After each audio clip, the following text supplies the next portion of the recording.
Opposed? Carried. Okay, we're back in public session with the sheriff discussing potential amendments to the tentative budget. Want to go back to what we were discussing in public session regarding your equipment line, body vests, body cams, tasers. Just want you to know, Sheriff, the board fully intends to fund those pieces of equipment as necessary to ensure that the employees are safe. What that looks like in the budget itself is yet to be determined, but just so you know, that's obviously a priority. The board is maintaining the safety of your staff. Appreciate that. Thank you. In regards to some of the personnel and collective bargaining issues and how staffing may affect the public safety, appreciate your input on that, and we'll circle together as a board with the budget officer and let you know where we land on that. So Great. Thank you for your time. Thank you.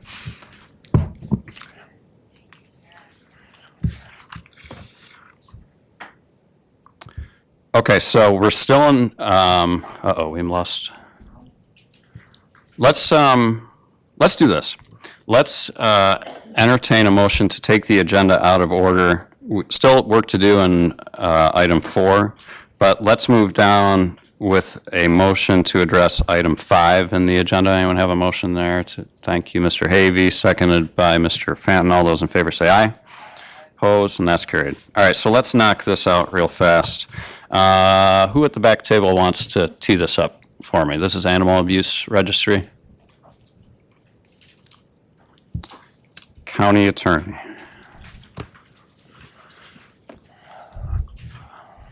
Good morning.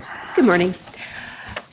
I'm here to request approval and a resolution to set the date of a public hearing on local law intro number 5, print number 1, which is a local law establishing the Allegheny County Animal Abuser Registry. This public hearing would be at 2 p.m. on December 10th, 2025. Anyone care to make a motion? Thank you, Legislator Hanchett, second by Legislator Rick Swales. Discussion? I'll just say that this kind of appears as though we're like fast tracking this inappropriately, but we're not. This has been a long time coming, and Legislator Hanchett, who's a champion of this legislation, has been waiting very patiently for this. So if we get this through today, it can come off the floor this afternoon. Is that correct? That is the plan. Okay, so that's the only way. We want to get this in 2025. So that's really the only way we can do it, is take it off the floor this afternoon. We'll have our public hearing on the 10th, and we'll be able to pass this law in 25. So appreciate you staying on top of it, Legislator Hanchett, and appreciate the county attorney accommodating us. Any further discussion? All those in favor say aye. Aye. Opposed, and that's carried. Thank you. All right, let's go down to 6. We're going to get back to the budget, but let's go down to 6, request to fill Assistant District Attorney 1. Carissa, you want to take this one? I think Mr. Jones has a vacancy in ADA number 1. He's requesting to fill that and any resulting backfills. This again is to get this office staffed up. As we all know, Mr. Jones will be vacating his own position come January 1st. The ADA 1 will become the acting DA at that point in time. So this is important that we get this taken care of so he can fill that slot before he leaves at the end of the year. Thank you. Anyone care to make a motion? Thank you, Mr. Fanton, second by Legislator Root. Discussion? I just want to pass on at the request of the district attorney. He apologized he wasn't able to be here this morning. He had an obligation over in Steuben County related to his work as district attorney. Any further discussion? All those in favor say aye.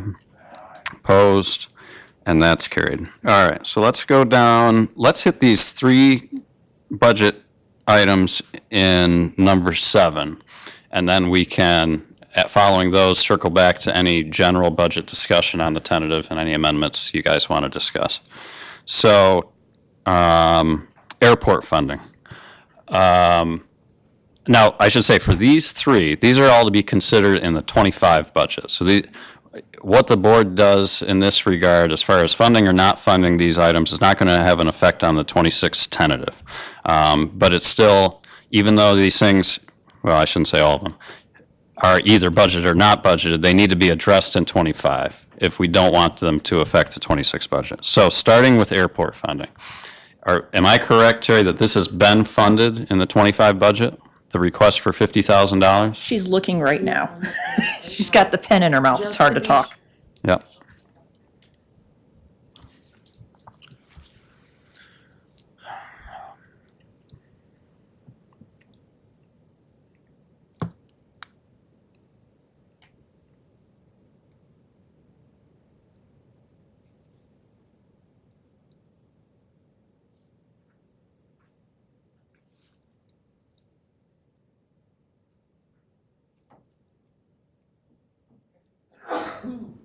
There is $50,000 in the 25 budget, under A 5610.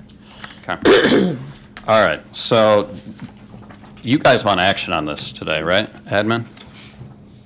You're running out of time to pay things out of your 2025 budget, so we do need to know if you're doing that or not. Okay. All right, so let's ask for a motion to fulfill the ask of the Wellsville Airport to fund their operations to the tune, it's a contract, to the tune of $50,000 for 2025. Does anyone care to make a motion? Mr. Barnes, seconded by Legislator Havey, and we'll open it up for discussion.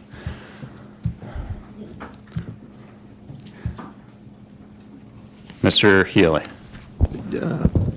Does Mr. Barnes have any more vested interest at the airport? Do you have any more vested interest at the Wellsville Airport? You used to ride the flying service up there. Do you have a current vested interest in any of the airport operations?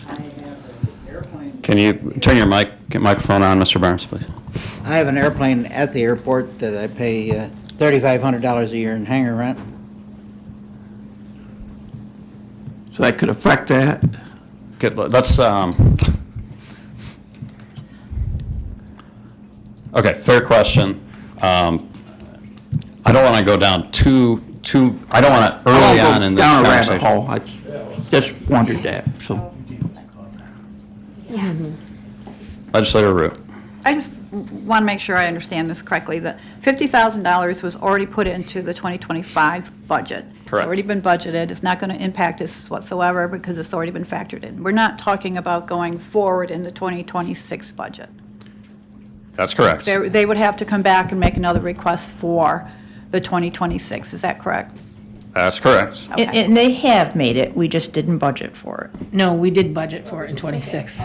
So they Thanks, have Eric. made a request for 2026 also for the 50,000? They did, and we put it in the budget when we were So building the shouldn't we be budget. talking about 25 and 26? Well, not today necessarily. I mean, if you want to talk, when we start talking about making amendments to the tentative and removing that budget item for 26, we could do that. But let's address the This is motion. just 2025 budget. That's right. That's what I just wanted Yeah. to make sure.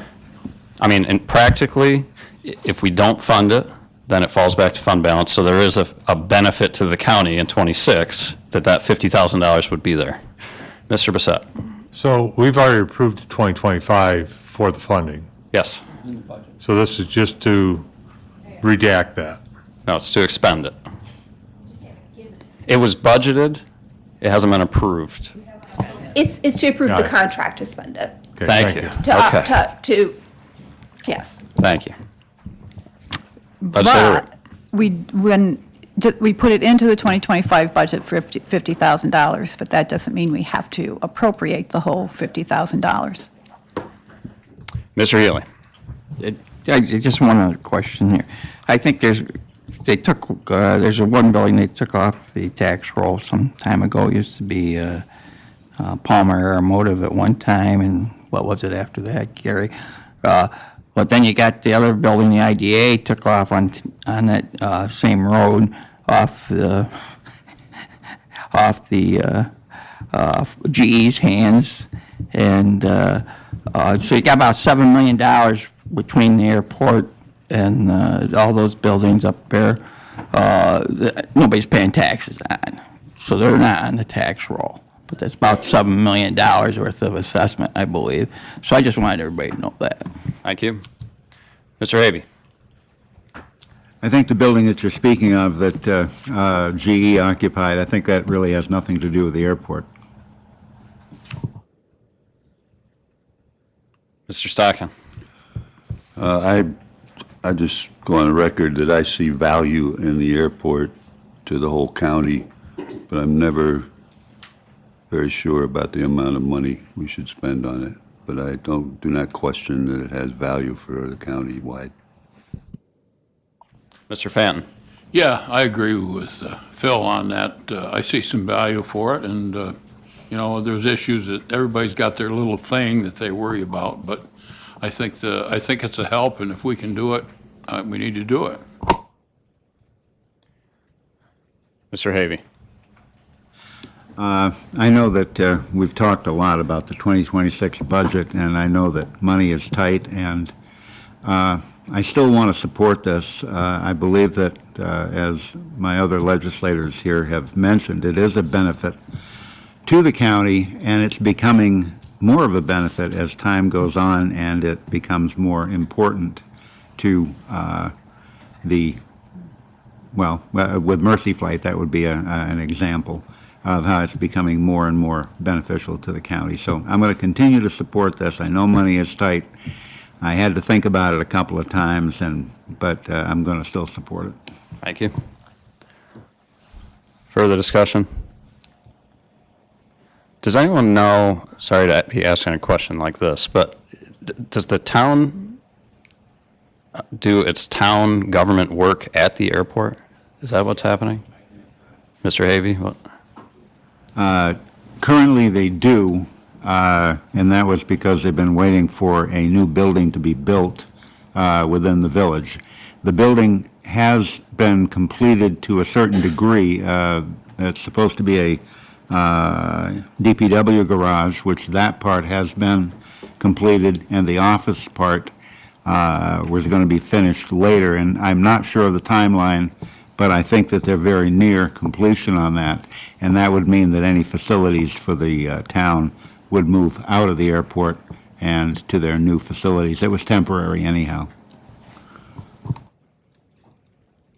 Thank you. Further discussion? So there was some question whether this was even legal, so I'd just like to hear from the county attorney that this is, because it isn't considered a gift to the town of Wallsville, and her opinion on this.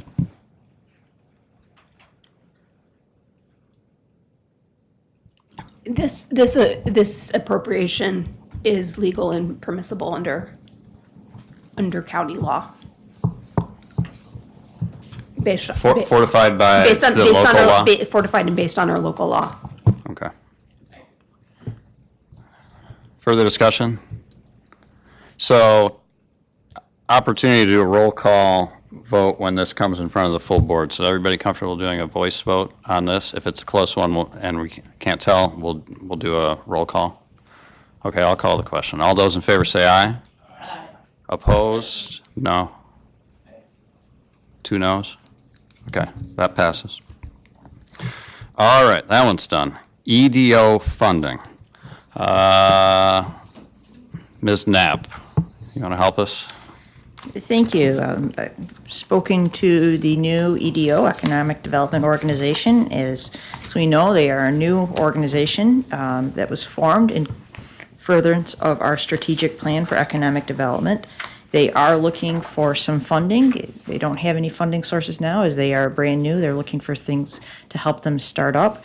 And they were looking for an amount of $250,000. Now, for this, we don't have this budgeted. You would probably be looking at your fund balance set aside for economic development for this. Okay, so this is separate from the contract, right? Correct. Okay. All right. Anyone want to make a motion? Thank you, Legislator Root, seconded by Legislator Hanchett. Discussion. Legislator Root. The EDO made this request to the county for, in our research and putting together this EDO, we saw what other counties were doing, and all the other counties that do have EDOs give them seed money.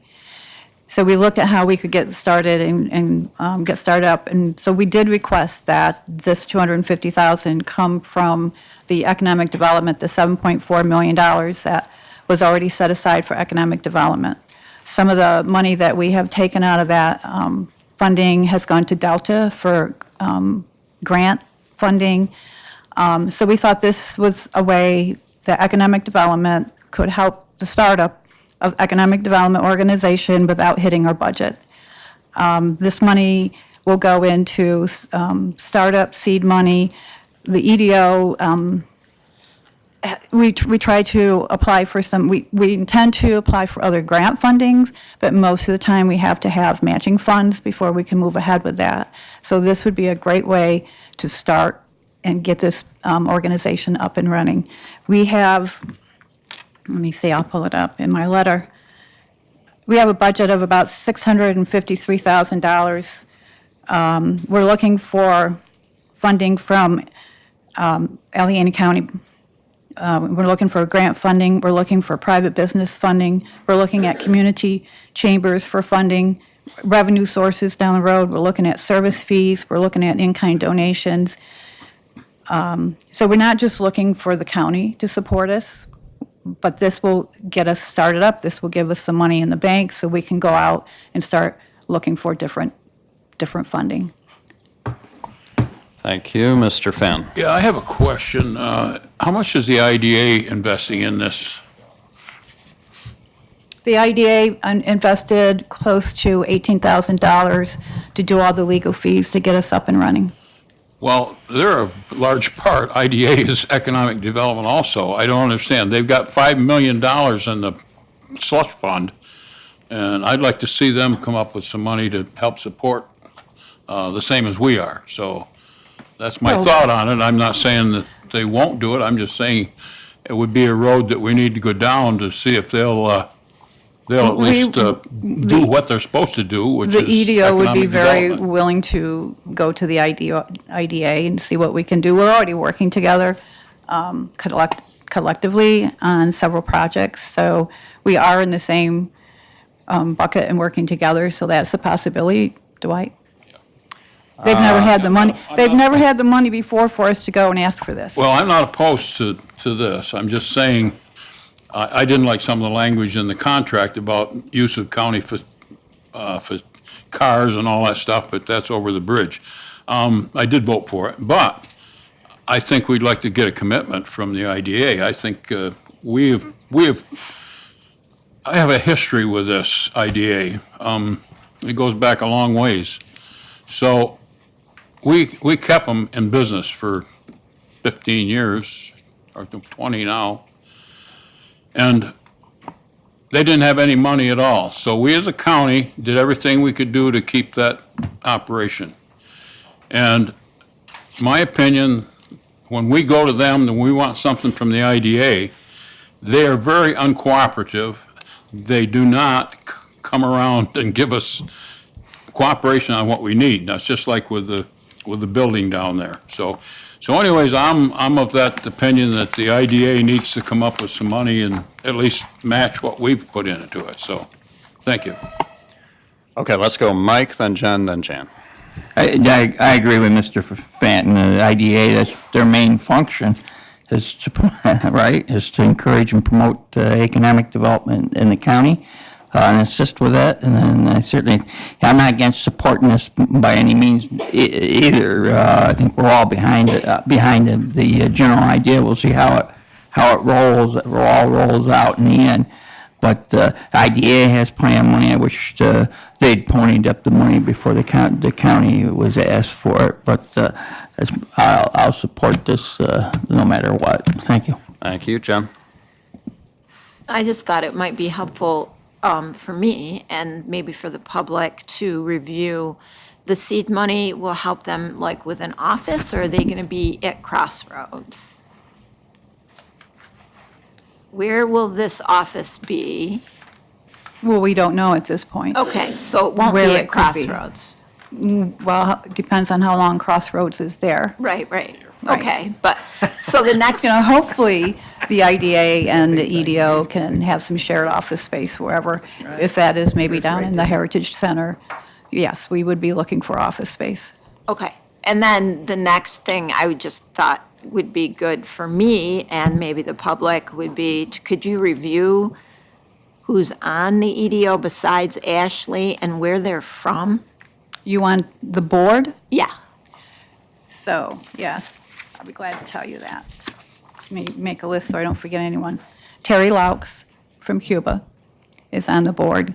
Ken Bates from Fillmore Houghton is on the board. Gretchen Coppola, am I saying that right, from Community Bank in Olean is on the board. Kathy Young is on the board. Lee James from Cuba is on the board. Carol Marciano from Olean is on the board.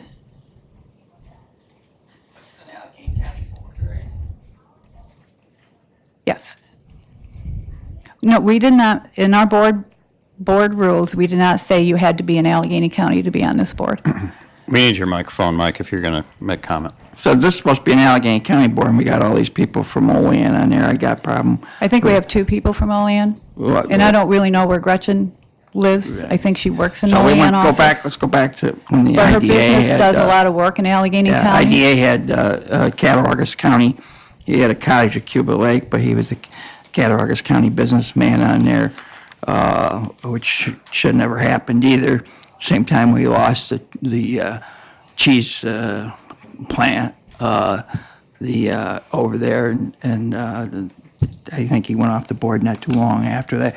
But it just doesn't make sense to me unless you got higher political aspirations or some other motivation to have these people on the board. But that's my opinion. All right, let's get Jan, and then I see Gretchen has a comment. Okay, I have two questions. One, is this a one-time ask, or will this be a yearly request from the county that we need to be looking to put in our budget every year? Well, I believe this is a one-time ask. I firmly believe that I would like to see it as a line item eventually in the budget, so we wouldn't have to keep coming back as a one-time ask, but right now, this is a one-time ask. I believe you have a line item right now in the budget that the IDA gets $150,000. I don't know how much longer that is. That's paying off, I believe, a bond that the IDA has done. I would like to see in the future, perhaps, when that $150,000 no longer goes to the IDA, that it could become a line item for this new EDO. Thank you. And then my second question is, I kind of agree with Mike. I can't believe there aren't people from Allegheny County Or have that ties. that live and work here that I'll would say be this very again. able I to know of serve on the one board. person who lives in Olean. The rest of them, I believe, live in Allegheny County. We looked at their backgrounds, their connections to other organizations, and what they could bring to the board. They all have an interest in Allegheny County with economic development. Community Bank is a huge bank who does business with many, many people here in Allegheny County. So again, out of a board of 7, I think we have 1 that does not live in Allegheny County. But that person represented Allegheny County for many, many years on the state level. I think she brings a wealth of experience and help to us. John, do you have something? I'm sorry, Gretchen, Yeah. you're up after John. Yeah, I'll bring that request to the IDA board meeting next Thursday. I think it's a fair ask. We'll see where it goes from there. As far as, I think the board's good. I met a few of them. Maybe there is somebody from Olean, but we got a guy in the back table that doesn't live in the state, and I don't see anybody who have a problem with him. He's doing a great job for us, so he's got Allegheny County. His best wishes.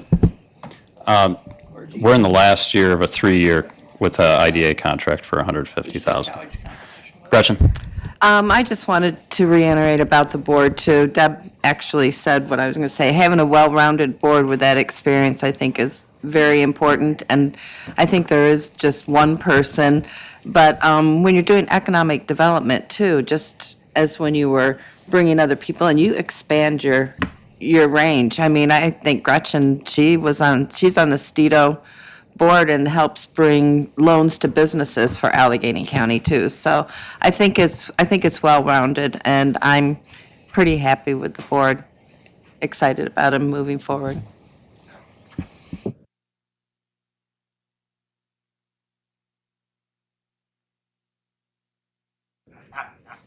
Brooke, can I just make one comment? Yeah, great, Deb. So I agree, thank you, Gretchen, on that. I think when you look at economic development, you have to expand your horizon, you have to expand your vision. You cannot think Allegheny County within our borders. You have to think regionally if we're going to move the marker anyway. So bringing in resources from outside of Allegheny County, I think, is very important. We have to think regionally instead of just within our borders going forward to be successful. So, yeah, go ahead, Dwight. Like I said before, you're kind of in a sweet spot right now. We've got some things going on that could very well develop, and I don't have a problem with funding the excitement for that. So I'm in favor of it. I just appreciate John can hit them up for some money down there, and hopefully they'll feel guilty enough to give us some. So when this concept was first floated to the board, one of the early conversations was how much influence this legislative body would have over the composition of this independent economic development organization. So opinions vary on that, but when it all settled out, my impression was that this board was ready and committed to supporting this with seed money. I think it's personally an appropriate source of the funding through the Economic Development Fund balance. Really, I think at the end of the day, as we move forward from this, once it's established, that, our funding of their operations is really the only hammer that we have in terms of affecting their board's composition. So probably appropriate to keep that conversation going, but for today's purpose, let's focus on whether or not we want to demonstrate that we continue to support the concept of the organization. Any further discussion? I just want to. Legislator, excuse me. I just want to note, I'm sorry, that I'm looking for, are you interested in doing this? And then the next step is we have to have another agreement with the EDO. We can't just give money, as we stated before, to any organization. We have been funding the IDA, not a small amount, $150,000 a year, but that is for promoting the economic development advantages of the county. There are deliverables in that contract. We'd want something very similar with the EDO, and they would invoice us for that and then provide a statement of the work they've done. So we're voting on whether or not to have a contract prepared. Correct. Okay. All right, we're clear on that. Any further discussion? All those in favor say aye. Opposed? That's carried. All right, easy one last. ACTDC.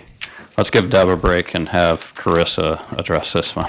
I might need Deb's assistance on this darn. because she was on the ACTDC board along with a few other legislators and knows the exact amount, and I have two different amounts. I'm just not sure which one is correct. The two amounts I was looking at were, it's either $3,764 or $3,509. Let me go way back here. ACTDC, Allegheny County Telecommunications Development Corporation? Is that Very what we're good. talking about today? You passed Okay. that test. We formed that. That is an LDC that was formed by this body, and that LDC is found that they no longer have a purpose to serve, given that internet has come a long way, broadband has come a long way since it was formed, and the areas that they can serve, they can't do so cost efficiently. So they are winding up their services, and I believe they are no longer going to exist. They are going to, I can't think of the word. Dissolve. Dissolve, that was the one. And they do have some outstanding bills. It's under $4,000 that they would like assistance in paying. What we would do is we would give ACTDC that set sum under $4,000, and then they would pay their bills. Gotcha. Okay, Deb, anything to add?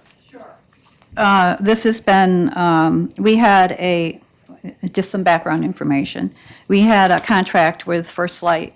This was a 5-year contract. So we applied for a waiver to get out of the buyout of that contract. I talked to them yesterday. Because we were government funded, they are giving us that waiver, and they actually gave us a credit. We had a couple months payment for our monthly due payment, so they've credited us some money for that, and our cost for First Light was $1,700, which is good news because it could have been like $20,000, but they let us out of that contract. The only other cost that we have is with Southern Tier Wireless, we owe them for several months of maintenance. And then, I don't know, Carissa, we're not really dissolving this corporation entirely. I mean, you're going to keep this corporation, I believe. We're just ceasing doing broadband business. Am I correct? Do you want to zero out take everything out of the bank account to zero? We have $805 in the bank account, so. We can go back and look. I think even if you just did 4,000 and then you're not zeroed out, either way, this is a county infrastructure. The broadband is built on county infrastructure. ACTDC was our LDC, Local Development Corporation, that was authorized to sell that broadband to a last mile provider. I believe what happens with the LDC when and if it dissolves is any of its assets come back to the county. So anything that they've purchased would then become the county's. That's because we formed it. In addition to that, we already have some outstanding contracts where we gave this LDC some startup funds. Those contracts said if and when they ever made a profit, we would recoup those costs. What we probably would be looking to do, we never have recouped those costs because they never made a profit, but we'd probably be amending those contracts to include this amount. As they're not dissolving, if we ever to use them for any other purposes, we would be able to recoup a little bit of this if they were ever to make a profit in another endeavor. All right, so what's the total, Deb? I have, the total that we owe is $1,809.67.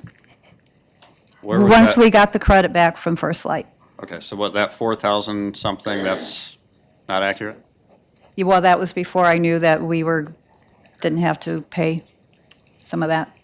Can we do an up to at this point? Yes, we could do an up to and then, yes. What's a good up to number? No, 25. 25. We're trying to close the books. Can you go up? Well, let's just say. Don't go crazy now, Deb. What did you say the total was, 1,900? 1809. And That that does not include the 805? does not include the, well, it might include the 805. Use it. It might include, I'm not sure. I'd have to go back and look at my, Well, it's not like we're gonna do the MOE today, so if you can get us the money. so it's that- under 3,000. Yes, so if you give us. It's going to be under $2,500 is Okay. what we need to pay our bills. And I will go back and get the exact amount. Right, and then we'll do an MOE. I'm assuming if the board approves that, we'll go ahead and do an MOE after you guys vote on whether you want to pay it or not, and then we'll work up the MOE for the funding. Okay. And bring So that back. a vote to move the request forward, how about that? Okay, real quick, Dwight. Yeah, that doesn't address the Southern Tier Wireless part of that. I mean, their maintenance and all that there's some contention about whether we're going to pay it or not. I don't think you want to talk about this in open session. That was a question, I guess. All right, that would be a matter for I guess we'll have to attorney-client. wait for the answer. But we don't have time for attorney-client today. But a fair question. All right, so it sounds like we're doing an up to $3,000, just move it forward, and we'll get a better number by the time it gets in the form of an MOE? Yep. Is everybody good on that? Yep. Okay, all in favor, say aye. Aye. Opposed, and that's carried. All right, going back to 4. So, looking at the clock here and knowing that the Farm Bureau has come to visit us today and we'll be providing lunch for the board at noon. Let's get through as much as we can. The December calendar is out. And full disclosure here, I had in my mind that we needed a committee of the whole meeting on the 3rd of December by somebody's request. It wasn't my own request, and it's not on there, and I can't recall who asked for a committee of the whole. But I guess this question's for Carissa. If we need to use that time to add a committee of the whole and continue discussions on amending the tentative, do we still have time to do that on the 3rd? Yes. Okay. Yes. All right, so I don't want any discussion on the tentative budget to go unsaid, but we've got to stay within our time frame today, and we're not going to be able to continue the discussion after the board meeting today. Are you guys comfortable? We'll get as much in as we can between now and noon, and then continue the discussion on the tentative with a new committee of the whole to be added on the morning of the 3rd. Is everybody okay with that?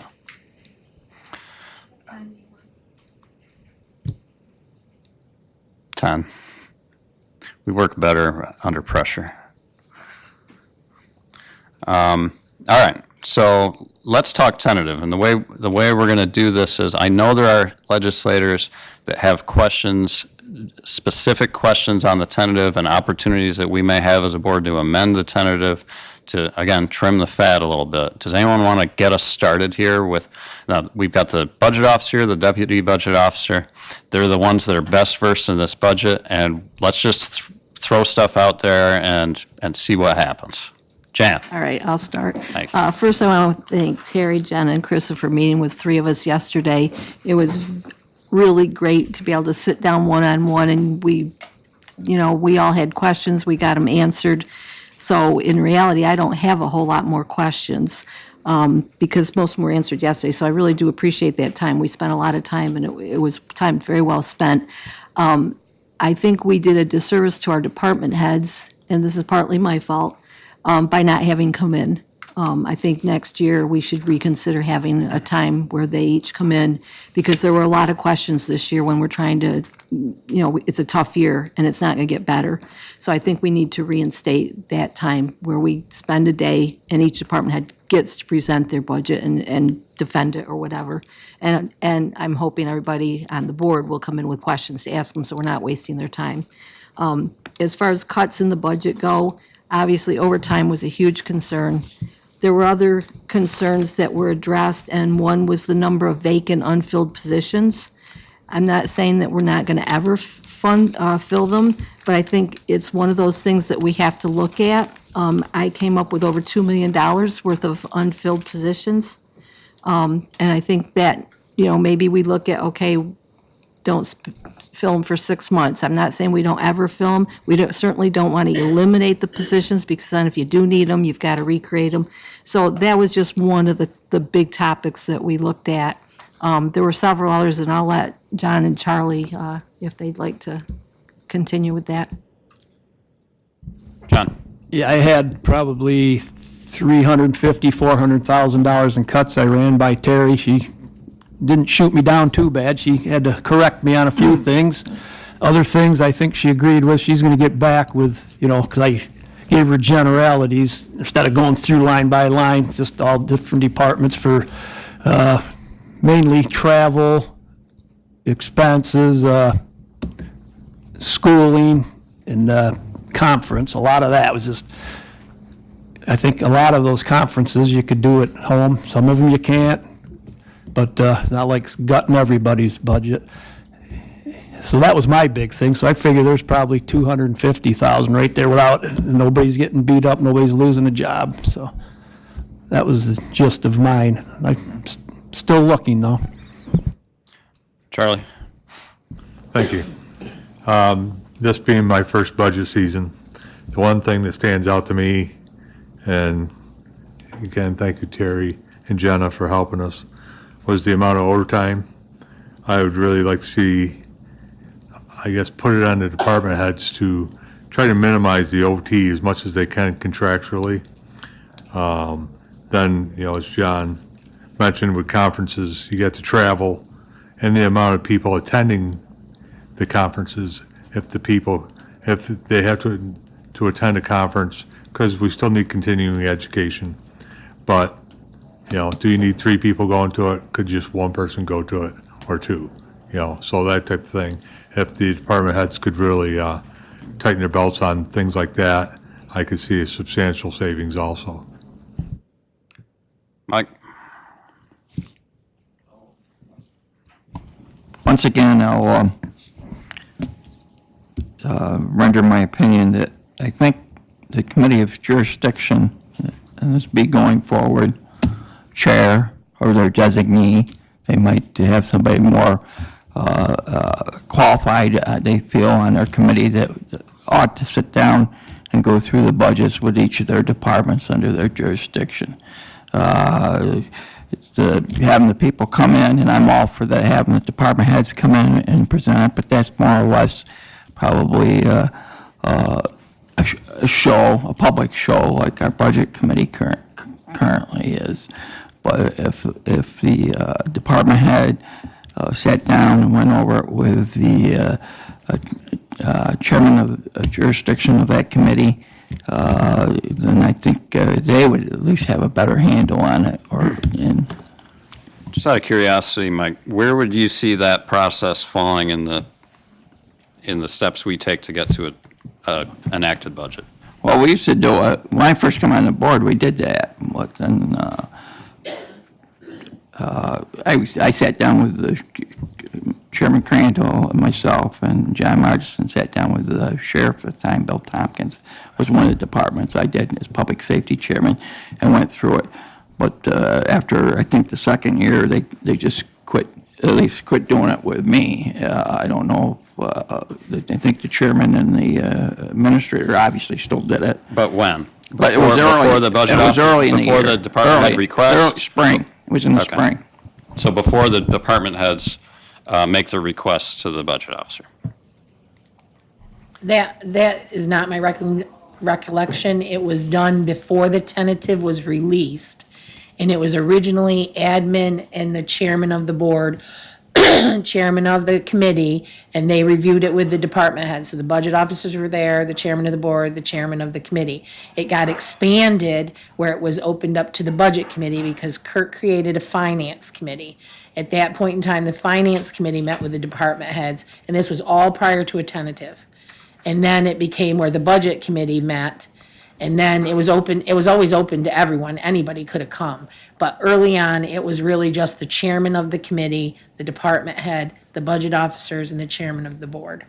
In that stage. It was after the closing books for the previous year, I remember that. So we had a true idea of what the books for the previous year were. Well, those were the days when we had the budget submitted by the department head by the 4th of July.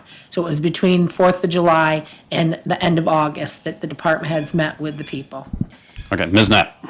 Some of those processes are actually set by state statute. The budget timeline is, and that includes the review of the department head's estimates by the budget officer, which includes the board. We always offer that participation to the board. And however you want to schedule that, through a committee meeting, through a work group, however we would do that. Now, there's nothing saying that you can't have a more active role throughout the year in looking at how people are expending their current budget. Those would be two separate things. Yeah, maybe a good time to say we need to do a better job as a board in ensuring that budget timeline is adhered to in coming years. And just because something we're obligated statutorily to meet as far as timelines, doesn't mean we could advance that any date we want in ahead of what we're obligated to do as far as budget goes, right?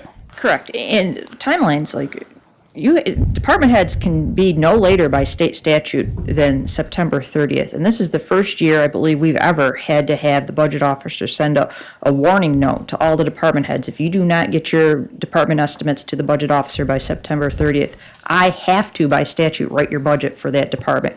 And we had one that made it just within hours, even though we'd asked them to give it to us a month in advance. So. But even that date, I think, is inappropriate. I mean, I think you need to go back months prior to that. Correct. September 30th is the date by statute. We always like it earlier, so we have more time to work with it. And I think the chairman of the committees did it.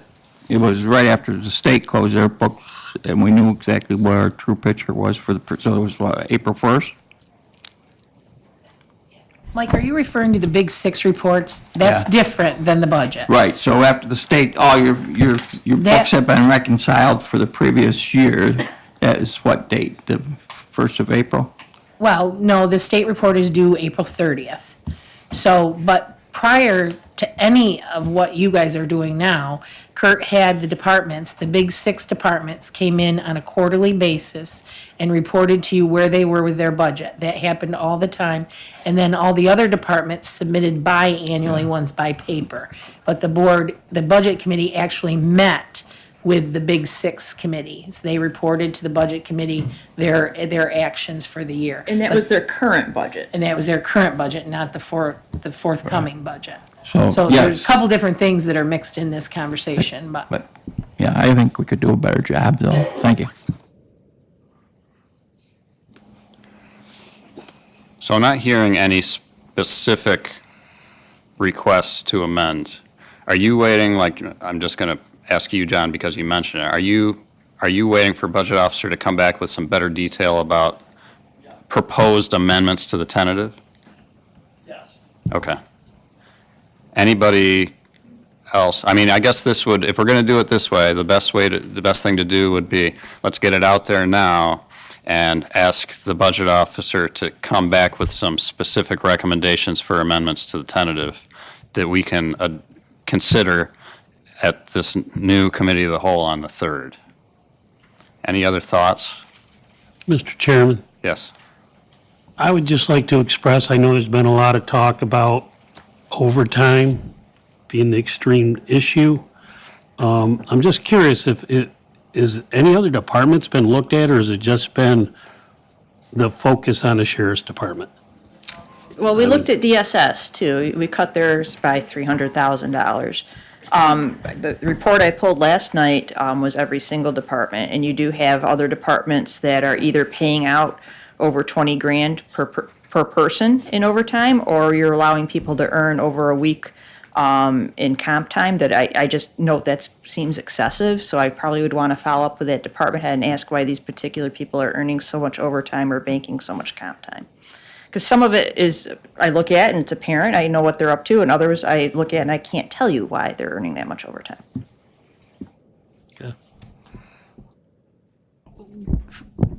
Charlie? We review all the overtime, because that's a separate request from the department. They request their salaries, and then they request an amount for OT. So we look at all of that during the budget process, and we look at what the actuals were back 5 years. We run a 5-year trend, we look at what they've actually spent, and we include comp time in most of our analysis, because comp time can sit in a bank, but most unions have to use it all by 12/31. So we have to know what that's gonna cost by the end of the year. But the recent reports that we ran, we're currently, right now, this year, countywide, we have actually paid out $2 million, over $2 million in OT. And that's countywide, that's everyone included. So, we have those lists by individuals and in departments and all of that. So if you ever wanna see that, we have that information. Charlie? And Fred, I try to keep in mind that sometimes if they don't fill a position, it's actually cheaper to pay the overtime than fill a position and then incur the legacy costs that go along with the position too. So I try to keep that in mind. Okay, sounds like we've done all we're going to do today on budget. So I guess I'll just ask the board if you have something you want the budget officer to take a closer look at between now and next Wednesday, and maybe actually come up with a hard and firm recommendation for a budget amendment. Let's do that, just individually, and see what we come up with for next Wednesday. Does that sound good? Okay, so we've got about 15 minutes. We've got a must-talk-about item for attorney-client. So let's say any unfinished business, any new business. For good of the order, we're going to enter attorney-client. Is there any action to take place after we come out? No. So I'll let the viewing public know that we're going to enter attorney-client. There will be no business conducted following, so we will not restart the live stream.